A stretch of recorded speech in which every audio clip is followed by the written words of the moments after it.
എൻ്റെ എല്ലാ കൂട്ടുകാർക്കും നമസ്കാരം. അപ്പോൾ ഇന്നത്തെ നമ്മുടെ question paper civil excise officer എന്ന തസ്തികയിലേക്ക് നടന്ന ക്വസ്റ്റ്യൻ പേപ്പറാണ്. 2026 കഴിഞ്ഞ മാസം നടന്ന ക്വസ്റ്റ്യൻ പേപ്പറാണ്.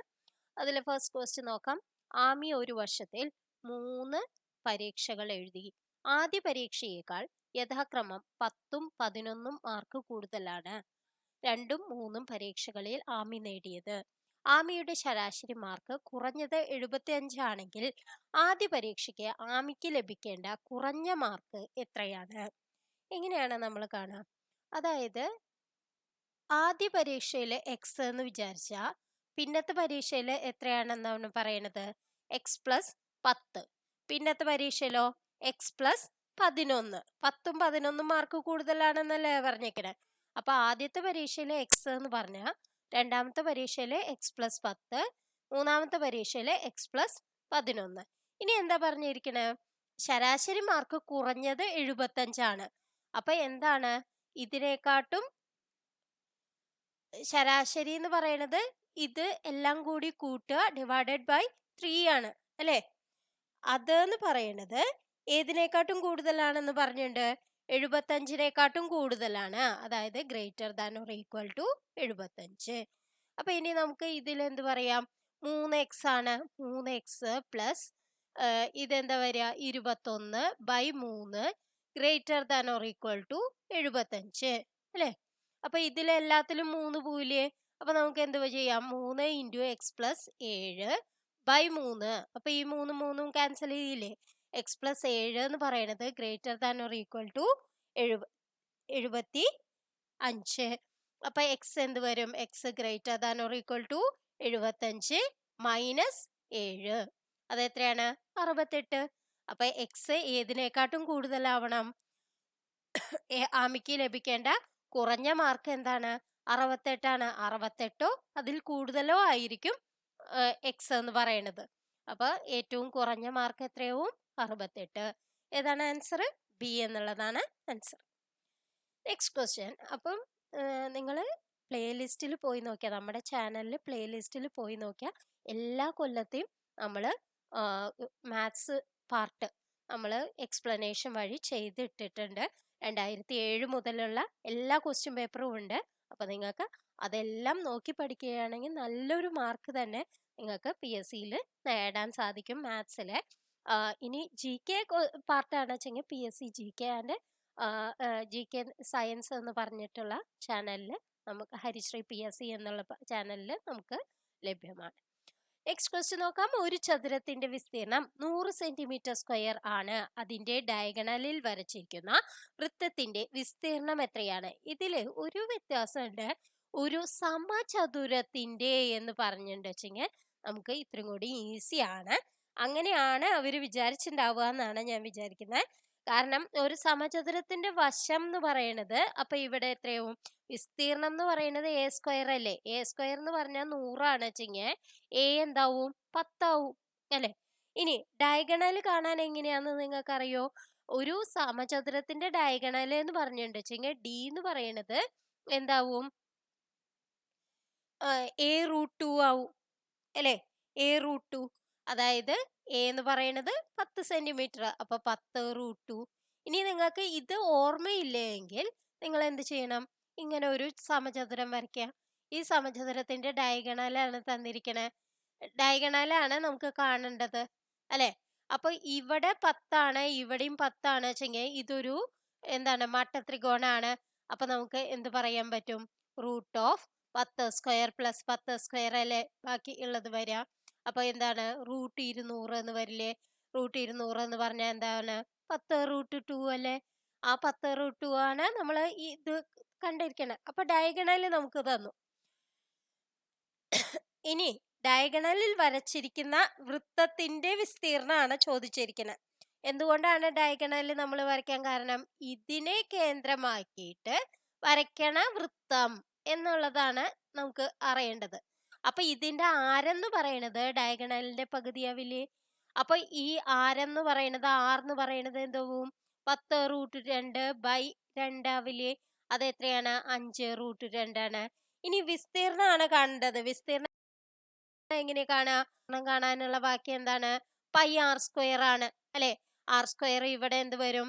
25 ഇൻറ്റു 2 അല്ലെ, 50. 50 പൈ സെന്റിമീറ്റർ സ്ക്വയർ. ഇതാണ് ആൻസർ. അപ്പൊ ഏതാണ്? സി എന്നുള്ളതാണ് ആൻസർ ആയിട്ട് വരിക. നെക്സ്റ്റ് ക്വസ്റ്റ്യൻ നോക്കാം.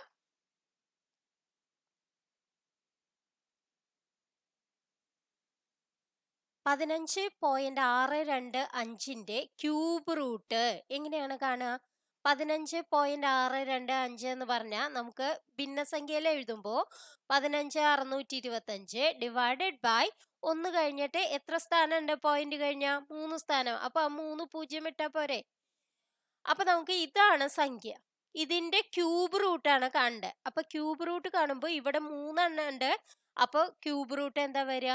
ഒരെണ്ണം ഉള്ളതല്ലേ വരിക. അതായത് ഇത് എന്ന് പറയുന്നത് 10 ഇൻറ്റു 10 ഇൻറ്റു 10 അല്ലേ. അപ്പൊ ക്യൂബ് റൂട്ട് വരുമ്പോ 3 എണ്ണത്തിന്ന് ഒരെണ്ണല്ലേ എടുക്കുക. അപ്പൊ 10 ആണ്. ഇനി മുകളിൽ എന്താ വരും? 15,625 എന്നുള്ളതാണ്.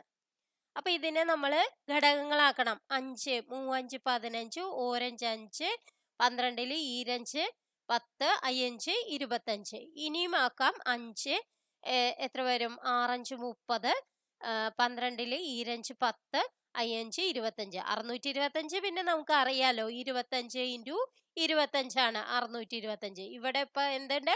5 ഇൻറ്റു 5 അതായത് 25. അപ്പൊ 3 25 വരണേ. അപ്പൊ ഒരു 25 ക്യൂബ് റൂട്ടിന് എടുക്കേണ്ടത്. അപ്പൊ 25/10. 25/10 എന്ന് പറയുന്നത് എന്താണ്? 5 പോവും. 5 25. ഇവിടെ 2. 5/2. ഏതാണ് ആൻസർ? നോക്കൂ, ഡി എന്നുള്ളതാണ് ആൻസർ. അപ്പൊ വേഗത്തിൽ കിട്ടാനുള്ള വഴികളാണ് നമ്മൾ നോക്കേണ്ടത്. അപ്പോൾ കൂടുതൽ കോംപ്ലിക്കേറ്റഡ് ആയിട്ട് നമ്മൾ ചെയ്യണ്ട. നമ്മൾ ഘടകങ്ങളാക്കുക. ആ ഘടകങ്ങളിൽ നിന്ന് 3 എണ്ണത്തിന്ന് ഒരെണ്ണം എടുക്കുക എന്നുള്ളതാണ് ക്യൂബ് റൂട്ടിന്. സ്ക്വയർ റൂട്ട് ആണെന്ന് വെച്ചെങ്കിലോ 2 എണ്ണത്തിന്ന് ഒരെണ്ണം എടുക്കാം.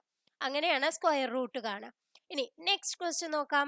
X raise to a minus a raise to minus 1 whole raise to 1/a-1 whole raise to a/a+1. ഇത് എങ്ങനെയാണ് ചെയ്യുക?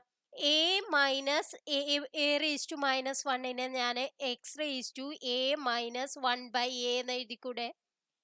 ഇനി 1/a raise to 1/a-1 whole raise to എന്താണ്? a/a+1. അപ്പൊ ഇതിനെ നമുക്ക് a raise to m whole raise to n ആണ് വെച്ചെങ്കിൽ നമുക്ക് എങ്ങനെ എഴുതാം? A raise to M into N എന്ന് എഴുതിക്കൂടെ? അപ്പൊ നമുക്ക് ഇതിനെ എന്ത് ചെയ്യാം? എക്സ് റേസ് ടു ഇത് എന്ത് വരും? എ സ്ക്വയർ മൈനസ് 1/a എന്ന് എഴുതിക്കൂടെ? ഇനി അടുത്തത് എന്ത് ചെയ്യാം?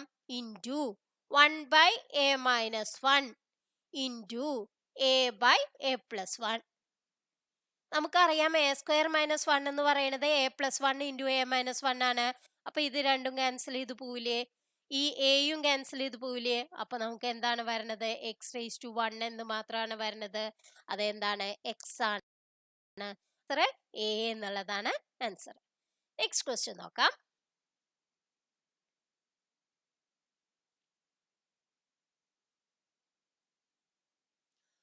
ഒരു വാസ്തുശില്പ ഘടന നൽകിയിരിക്കുന്നു. ചിത്രത്തിൽ കാണിച്ചിരിക്കുന്നത് പോലെ 0.5 centimetre 1 centimetre 1.5 centimetre 2 centimetre etcetera ആരമുള്ള എയിൽ നിന്ന് ആരംഭിച്ച് എയിലും ബിയിലും മാറി മാറി കേന്ദ്രങ്ങളുള്ള തുടർച്ചയായ അർദ്ധവൃത്തങ്ങളാൽ നിർമ്മിതമാണ്. 13 അർദ്ധവൃത്തങ്ങൾ ചേർന്ന അത്തരമൊരു വാസ്തുശില്പ ഘടനയുടെ ആകെ നീളം എത്ര? എങ്ങനെയാണ് നമ്മൾ കാണുക? അതായത് നമുക്ക് തന്നിരിക്കുന്നത് എന്താണ്?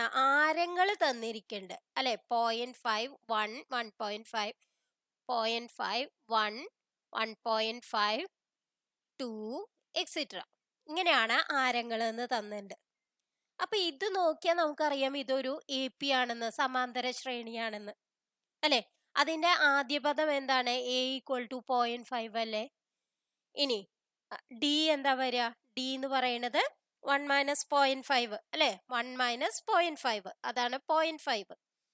അപ്പൊ ഡി 0.5ഉം എ 0.5ഉം ആണ്. എൻ എത്രയാന്ന് പറഞ്ഞിട്ടുണ്ട്? 13 അർദ്ധവൃത്തങ്ങളാണ് n ഈക്വൽ ടു 13. ഇനി നമുക്ക് എന്താണ് കണ്ടുപിടിക്കേണ്ടത്? അതായത് ആകെ അർദ്ധവൃത്തങ്ങളുടെ നീളമാണ് കണ്ടുപിടിക്കേണ്ടത്. അപ്പൊ ആദ്യത്തെ അർദ്ധവൃത്തം L1 ആണ് അല്ലെ? അപ്പൊ L1 plus L2 plus extra L13 വരെ ഇതാണ് നമുക്ക് കണ്ടുപിടിക്കേണ്ടത് L എന്ന് പറയുന്നത് അല്ലെ? അപ്പൊ നമുക്ക് ഇത് എന്താണ്? L1 എന്ന് പറഞ്ഞാൽ എന്താണ്? നോക്കൂ, ആദ്യത്തെ അർദ്ധവൃത്താണ്. അർദ്ധവൃത്തത്തിന്റെ നീളം എന്ന് പറയുന്നത് എന്ത് വരും? അതായത് ഒരു എണ്ണത്തിന്റെ നീളം, അതായത് ചുറ്റളവ് എന്ന് പറയുന്നത് 2πr ആണ്. അപ്പൊ അതിന്റെ പകുതി എന്ന് പറയുന്നത് എന്താണ്? πr ആണ്.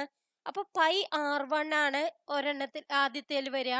പിന്നത്തേൽ എന്ത് വരും? πr2 വരും. അങ്ങനെ πr13 വരെ വരും. πr13 വരെ വരും അല്ലെ? അപ്പൊ നമുക്ക് ഇത് എന്ത് പറയാം? Pi into R1 plus R2 plus extra plus R13 വരെ വരുന്നത്. ഇനി R1 എന്താണെന്ന് പറഞ്ഞിട്ടുണ്ട്? 0.5 ആണ്. R2 എന്താണ്? 1 ആണ്. ഇങ്ങനെ നമുക്ക് പറഞ്ഞിട്ടുണ്ട് അല്ലെ? പക്ഷെ അതൊരു സമാന്തര ശ്രേണിയാണെന്ന് നമ്മൾ കണ്ടുപിടിച്ചു. അപ്പൊ നമുക്ക് ഇതിന്റെ സമാന്തര ശ്രേണിയുടെ ആകെ തുകയല്ലേ നമ്മൾ കണ്ടുപിടിക്കേണ്ടത്? S13 അല്ലേ കണ്ടുപിടിക്കേണ്ടത്? ഇൻറ്റു പൈ ആണ് നമുക്ക് ആൻസർ ആയിട്ട് വരിക. അപ്പൊ എന്താണ് S13 എങ്ങനെയാണ് കണ്ടുപിടിക്കാൻ നോക്കൂ? S13 equal to Sn equal to n/2 into 2a plus n-1 into d. ഇതാണ് നമ്മുടെ വാക്യം. അപ്പൊ S13 എന്ന് പറയുന്നത് 13/2 ഇൻറ്റു 2a എന്ന് പറഞ്ഞാൽ 2 ഇൻറ്റു 0.5 പ്ലസ് n-1 എന്ന് പറഞ്ഞാൽ 13 മൈനസ് 1 12 ഇൻറ്റു d എന്ന് പറഞ്ഞാൽ 0.5. അപ്പൊ ഇത് എങ്ങനെയാണ് ചെയ്യാൻ നോക്കൂ? 13/2 ഇൻറ്റു 1 പ്ലസ് 12 ഇൻറ്റു 5 എത്രയാണ്? 60. അപ്പൊ 6 അല്ലേ വരിക? ഇങ്ങനെയല്ലേ വരിക? നോക്കൂ. അപ്പൊ 13/2 ഇൻറ്റു 7 അതാണ് S13 എന്ന് പറയുന്നത്. അപ്പൊ അത് ഞാൻ ഇവിടെ കൊടുത്തു. അപ്പൊ പൈ എന്ന് പറയുന്നത് നമുക്കറിയാം 22/7 ആണെന്ന് അവര് പറഞ്ഞിട്ടുണ്ട് അല്ലെ? അത് ഉപയോഗിക്കാൻ പറഞ്ഞിട്ടുണ്ട്. 22/7 ഇൻറ്റു S13 ഇവിടെ എന്താണ്? 13/2 ഇൻറ്റു 7. ഇവിടെ ഇത് ക്യാൻസൽ ചെയ്ത് പോവും. അതുകൊണ്ടാണ് അവര് 22/7 ഉപയോഗിക്കാൻ പറഞ്ഞത്. അല്ലെങ്കിൽ 3.14 എന്നുള്ളത് പോയിന്റ് ആവുമ്പോൾ ഇത്രയും കൂടി കോംപ്ലിക്കേഷൻ ആവും. അപ്പൊ അതുകൊണ്ടാണ് അവരങ്ങനെ പറയുന്നത്. അപ്പൊ 211 പ്രാവശ്യം. അപ്പൊ എന്ത് വരും? 13 ഇൻറ്റു 11 വരും. 13 ഇൻറ്റു 11 ചെയ്യാനുള്ള എങ്ങനെയാണ്? 1 3 അതിന്റെ ഇടയിലുള്ളത് 1ഉം 3യും കൂടി കൂട്ടിയത് 143 എന്നുള്ളതാണ് ആൻസർ ആയിട്ട് വരിക.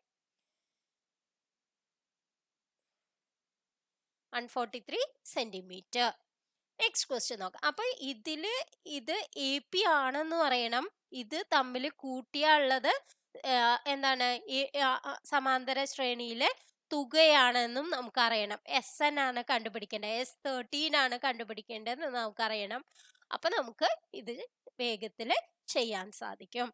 നെക്സ്റ്റ് ക്വസ്റ്റ്യൻ നോക്കാം.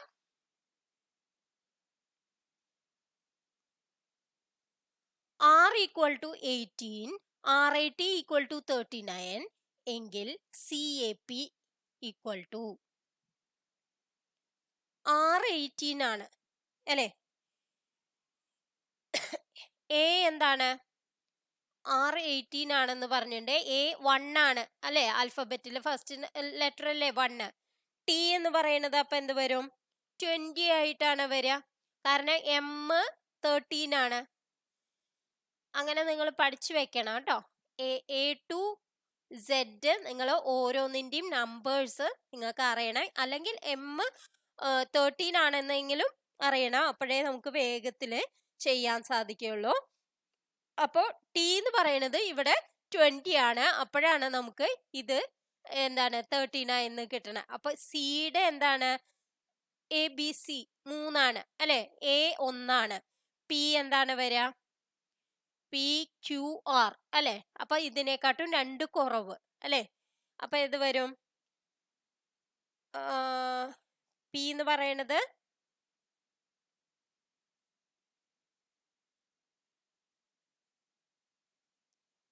MNOP 14, 15, 16 അല്ലേ? അപ്പൊ 16 വരിക. അപ്പൊ 16 3 19 1 20. അപ്പൊ CAP എന്നുള്ളത് എന്ത് വരും? 20 എന്ന് വരും. ഒന്നുമില്ല, ആൽഫബറ്റ് എത്രാം സ്ഥാനത്താണോ ആ സ്ഥാനത്തിന്റെ നമ്പർ എടുക്കുക, അത് തമ്മിൽ കൂട്ടുക, ഇത്രയേ ഉള്ളൂ. നെക്സ്റ്റ് ക്വസ്റ്റ്യൻ നോക്കാം. A512 E216 എക്സിട്ര ഡാഷ് തന്നിട്ട് M8 ആണ്. അപ്പൊ ഇത് എങ്ങനെ ചെയ്യണേ നോക്കൂ. A എന്നത് എന്താണ്? A എന്നത്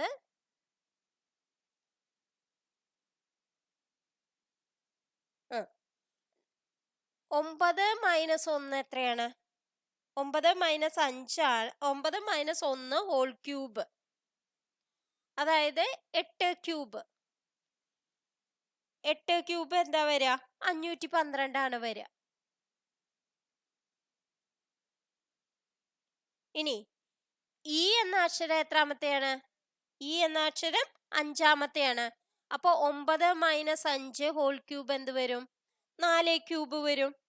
അതെത്രയാണ്?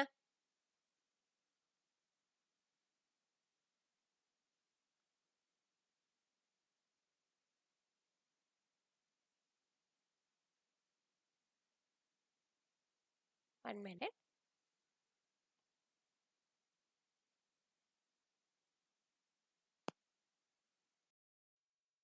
ഇങ്ങനെയല്ല വേണ്ടത്, നമുക്ക് വേറൊരു വഴി നോക്കാം. അതായത് ഇവിടെ A ആണ് തന്നിരിക്കുന്നത് അല്ലെ? A കഴിഞ്ഞ് Bയും Cയും Dയും ഇല്ല, E ആണ്. അപ്പൊ Fഉം Gയും Hഉം ഇല്ല, I നോക്കാം. ഇങ്ങനെയാണോ എന്ന് നമുക്ക് നോക്കാം. I ആണ്. പിന്നെ JKL ഇല്ല, M അല്ലെ? അപ്പൊ ഇത് ശരിയാണ്. ഇനി അടുത്തത് നോക്കൂ. 512 എന്ന് പറയുമ്പോ എങ്ങനെയാണ് പറഞ്ഞത് നോക്കൂ. 512 എന്ന് പറയുമ്പോ എങ്ങനെയാണ് വരിക? 8ന്റെ ക്യൂബ് എത്ര വരിക? 864 × 8.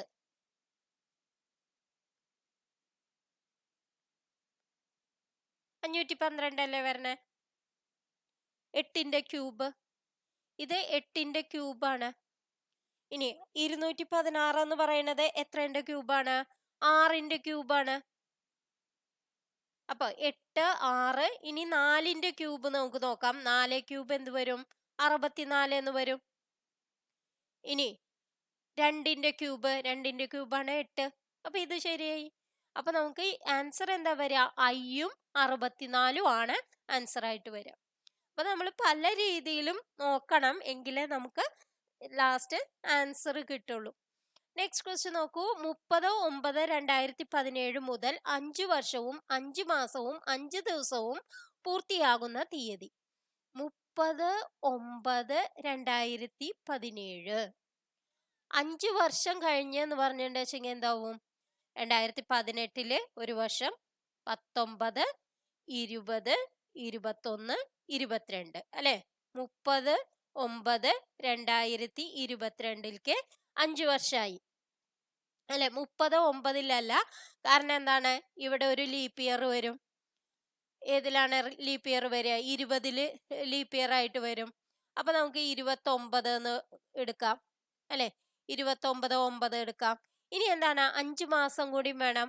അപ്പൊ 9 എന്ന് പറയുന്നത് സെപ്റ്റംബർ ആണ്. അപ്പൊ അടുത്തത് ഒക്ടോബർ, നവംബർ, ഡിസംബർ, ജനുവരി, ഫെബ്രുവരി.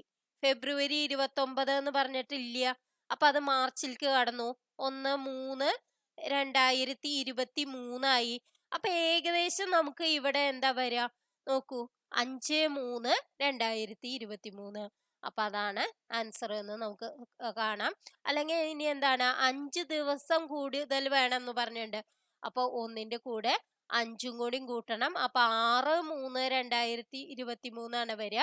പക്ഷെ 5 ദിവസം പൂർത്തിയാവുക എന്ന് പറഞ്ഞിട്ടുണ്ടെങ്കിൽ എന്താണ്?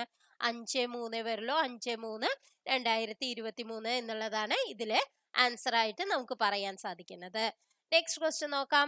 ഒരു വാച്ചിന്റെ മിനിറ്റ് സൂചി 1.5 സെന്റിമീറ്റർ നീളമുള്ളതാണ്. 30 മിനിറ്റിൽ അതിന്റെ അഗ്രം സഞ്ചരിച്ച ദൂരം കണക്കാക്കുക.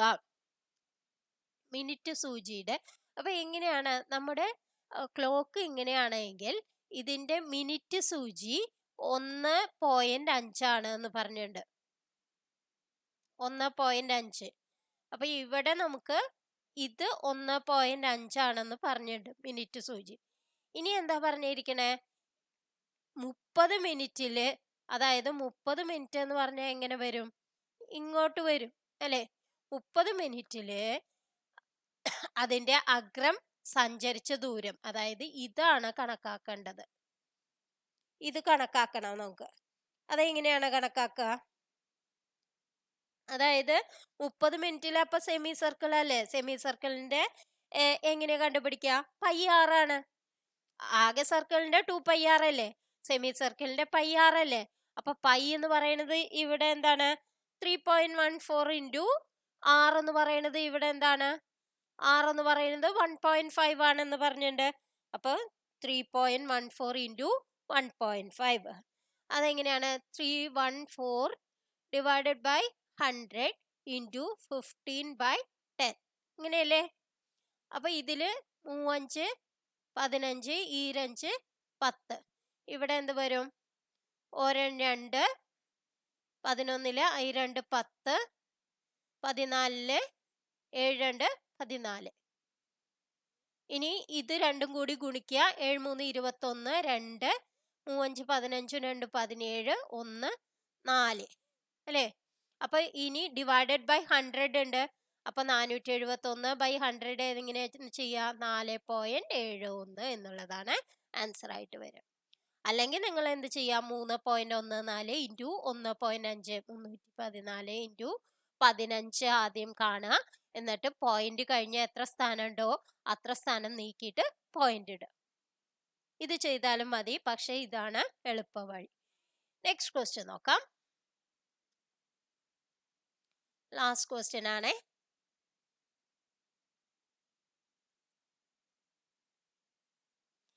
അച്ഛന്റെ വയസ്സ് മകന്റെ വയസ്സിന്റെ 5 ഇരട്ടിയാണ്. 4 വർഷം മുമ്പ് അച്ഛന്റെ വയസ്സ് മകന്റെ വയസ്സിന്റെ 9 ഇരട്ടി ആയിരുന്നു. അവരുടെ ഇപ്പോഴത്തെ പ്രായം എത്ര?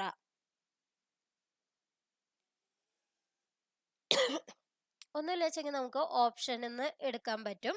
അച്ഛന്റെ വയസ്സ് മകന്റെ വയസ്സിന്റെ 5 ഇരട്ടി എന്ന് പറഞ്ഞിട്ടുണ്ട് അല്ലെ?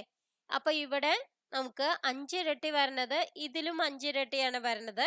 പക്ഷെ എന്താണ് പിന്നെ എന്താ പറഞ്ഞേക്കണേ? 4 വർഷം മുമ്പ് അച്ഛന്റെ വയസ്സ് മകന്റെ വയസ്സിന്റെ 9 ഇരട്ടിയായിരുന്നു എന്നും പറഞ്ഞിട്ടുണ്ട്. അപ്പൊ നമുക്ക് ഓപ്ഷൻ എന്ന് തെരഞ്ഞെടുക്കുമ്പോൾ നമുക്ക് ഇതാണ് ആൻസർ ആയിട്ട് കിട്ടുക. അല്ലെങ്കിൽ നിങ്ങൾക്ക് എന്താണ്? അച്ഛന്റെ വയസ്സ് മകന്റെ വയസ്സിന്റെ 5 ഇരട്ടി. അച്ഛന്റെ വയസ്സ് എന്താണ്? 5x എന്ന് പറഞ്ഞാൽ മകന്റെ വയസ്സ് എന്താണ്? x ആണ് അല്ലെ? x ആണ്. ഇനി എന്താ? 4 വർഷം മുമ്പ് അച്ഛന്റെ വയസ്സ് എന്താണ്? 5x - 4 അല്ലേ? മകന്റെ വയസ്സിന്റെ 9 ഇരട്ടി, അതായത് 9 ഇൻറ്റു x - 4. അപ്പൊ നമുക്ക് എന്ത് പറയാം? 5x - 4 equal to 9x - 36. അപ്പൊ നമുക്ക് എന്ത് പറയാം? 4x ഈക്വൽ ടു 32 എന്ന് വന്നില്ലേ? അപ്പൊ x എന്ത് വരും? 32/4. അത് എത്രയാണ്? 8. അപ്പൊ മകന്റെ വയസ്സ് 8 ആണ് വെച്ചെങ്കിൽ അച്ഛന്റെ വയസ്സ് എന്താവും? 8 5 40. അപ്പൊ ഇതാണ് ആൻസർ. ഇങ്ങനെയാണ് നമ്മൾ ഏത് ആൾജിബ്ര ഉപയോഗിച്ച് നമ്മൾ ചെയ്യുക. അതായത് മകന്റെ വയസ്സ് x എന്ന് എടുക്കുക. അപ്പൊ അച്ഛന്റെ വയസ്സ് 5x ആയി. അപ്പൊ 5x ഉം x ഉം ആണ്. ഇനി 4 വർഷം മുന്നേ എന്ന് പറയുമ്പോ അച്ഛന്റെ വയസ്സ് 5x - 4 ആണ്. മകന്റെ വയസ്സ് അപ്പൊ എന്താവും? x - 4 ആവും. പക്ഷെ അതെന്ന് പറയുന്നത് 9 ഇരട്ടിയാണെന്ന് പറഞ്ഞിട്ടുണ്ട്. അത് ഈക്വൽ ടു 9 ഇൻറ്റു x - 4. ഇനി നമുക്ക് അത് സോൾവ് ചെയ്യുക. എക്സിന് വാല്യൂ കണ്ടുപിടിക്കുക. അപ്പൊ എക്സിന് വാല്യൂ കണ്ടുപിടിക്കുമ്പോൾ അച്ഛന്റെ വയസ്സ് എന്ന് പറയുന്നത് 5x ആണ്.